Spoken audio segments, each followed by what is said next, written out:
Welcome back. I'm Dr. Cheek and I'm a licensed clinical psychologist. And today we're going to talk a little bit about what does it look like for you to be disconnected while maintaining a relationship. So what that may look like is that sometimes we're in a relationship where we simply coexist, but we're not really connecting on any level. We are completely disconnected within the relationship. We're only connecting in that we are physically in the same space, but we are disconnected emotionally, we're disconnected mentally, and in certain ways we're physically disconnected as well. So we're going to talk a little bit today about some of the ways that you may be able to recognize when you're being disconnected while maintaining a relationship. We're going to also talk about some things you can do to actually help or rekindle or reconnect in those relationships if that's what both relationship partners are wanting. So first, let's talk a little bit about some of the signs that let you know that you are disconnecting while you're maintaining a relationship. You're simply coexisting in that relationship. The first thing you may want to look for is that you all are physically close, but there is no level of intimacy. So there is no emotional intimacy, there is no mental intimacy, there is no physical intimacy. This may look like you all existing in the same room, in the same space, but you're not wanting to connect with one another. You're not sitting side by side. You're not hand holding. There is no cuddling. There is no desire to engage in extended conversations. This may look like you're having short conversations, small talk, surface level conversations. You're not having any of those in-depth conversations that you probably had at the beginning of the relationship. There are not a lot of things that your partner is willing to discuss as it relates to having an emotional connection based off of that conversation. You aren't physically connecting because although you're existing in the same room, you may be in separate ends of the room. You may be maintaining a distance so that there is no likelihood of physically touching. There is no likelihood of having some type of connection to that other person, and someone may be actively trying to avoid those types of connections. Also, sometimes that may look like you're using things like your cell phone or your laptop or your computer or other things to make sure that there is no way that that connection can be formed even if you're sharing the same space. So you are not mentally and physically or emotionally invested in that relationship, and you're simply coexisting in a shared space. So another sign that you may want to look for is that there is an active dismissal or minimizing or disregard for someone's expressed concerns. So in this case, a partner may not be willing to listen to express concerns about the disconnection, any discussion to talk about how they're feeling or how the relationship feels disconnected. They may say something like that's a you problem, that it's treated like an individual problem as opposed to something that needs to be addressed on a relationship level. If you express any concern, they're not seeing that concern as something that's either valid for them or as something they want to do anything about. Either they don't see it as a concern, or even if it is a concern, they're not trying to fix it. So then again, it becomes a you problem and not a us problem or a we problem that we need to figure out in order to better the relationship. So they completely disregard any expressed concerns that you're having because there is no desire to fix those concerns. Also, when you express concerns, your partner may engage in behaviors such as gaslighting or finger pointing or shutting down. So they're not willing to engage the conversation. So either it's not really a problem, you're over exaggerating, you're doing too much, this is something that's not really that big of a deal, I don't feel that way, so you shouldn't feel that way, pointing the finger, you are to blame, this is your issue, you need to figure it out, you need to fix it, it has absolutely nothing to do with me, or shutting down. They're simply not willing to engage in that conversation because those things are not something they're willing to address as a concern for themselves or for the relationship because in this moment they've disconnected. Another way that disconnection may show up in your relationship is that they're no longer willing to celebrate the anniversaries or the annual traditions that you all have had or any other special day to the both of you as a couple. They are adamant about these things no longer being a priority or something that they deem worthy of celebration. They are no longer willing to talk about why they no longer celebrate these days that used to be special to the both of you. These may look like anniversaries, annual traditions, annual trips that you all used to take as a couple or as a family. Might look like celebration of your birthday or their birthday or the children's birthdays or family birthdays. It may look like any celebration that the two of you used to do as a couple. They're no longer willing to engage in that celebration. They're no longer willing to try to make you feel special on any days that they used to make the time and the effort for. So if they aren't willing to celebrate the days that used to be special to the both of you, they're not willing to put the time and effort into making you feel special or making it special for the both of you on those days, that may be a sign of disconnection. And lastly, lastly is that you're no longer a priority. Everything and everyone else comes before you, whether that's a need or a want. You're not a priority. What this looks like is that their family needs are more important, their friends' needs are more important, the children's needs are more important, the co-workers' needs are more important, the job needs are more important. Everything else is more important than you. You are no longer a priority in this person's life. You may not even be in the top 5.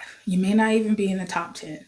I want to be mindful that I'm saying they, but also I want you to understand if you're doing these things, these are ways that you are showing that you are disconnecting in the relationship as well. So for any instance where I say they, you can also say I. And if I fits that narrative, then you are the disconnection in that relationship. Now, those are some of the signs that may show up as a form of disconnection in your relationship. And if that's happening in your relationship, it doesn't mean the end of your relationship. If either you or your relationship partner are engaging in any of those disconnecting behaviors, there may be ways of addressing those things and making a difference in your relationships and improving your relationship. One thing that you may be able to do when you are wanting to reconnect, repair, or rebuild a relationship with a partner, you both want that, is think about, what is my role in this disconnection? Am I the one that's disconnecting? Am I the one that's pulling away or actively pushing someone else away? Am I the one that's not wanting to put time into this relationship or no longer wanting to put effort into this relationship? Or am I the one that's so afraid of losing this relationship that I become clingy to this relationship, that I become overwhelmed with the anxiety of the possibility of losing this relationship, that I'm holding on so tightly to my partner that my partner feels like they're suffocating, that they feel stifled by being in this relationship. They feel like there is no room for them to exist as an individual in this relationship. They feel like every aspect of themselves have been taken up by this relationship, and I'm not leaving space for that. So am I a part of the reason why we're disconnected? Either I'm the one pulling away or I'm the one that's holding on so tightly that the partner is actively trying to get away because they can't actually be themselves. So that's one way. Another thing that might be helpful is for you to seek help. Sometimes we feel like because I know my partner so well, my partner knows me so well, we don't need help. We got this. We know each other better than anyone else that could help us. However, what sometimes tends to happen with couples is that there is a possibility that you all are getting stuck in a pattern of engaging with one another, where neither of you are willing to break that cycle of the pattern of behavior, and it's causing for this push-pull model to continue in the relationship. And if that continues without any type of changed behavior on both partners' parts, or at least one partner's part, then you're either going to get stuck in that dynamic and it's going to probably be an unhealthy space or an unhappy space, or that may cause the end of your relationship. So I say seek help, seek an outside provider or outside mental health or specific family therapy to be able to address that pattern of engagement or that inability to appropriately communicate each other's needs or wants or desires in the relationship, or to actually have a mediator to understand or see the dynamics that's happening in the relationship that may be able to help. So it may be helpful if you're wanting to maintain this relationship, if you're wanting to have a healthy relationship, to be willing to seek help when you see that both you and your partner are stuck in this pattern of engaging with one another that leads to that disconnection.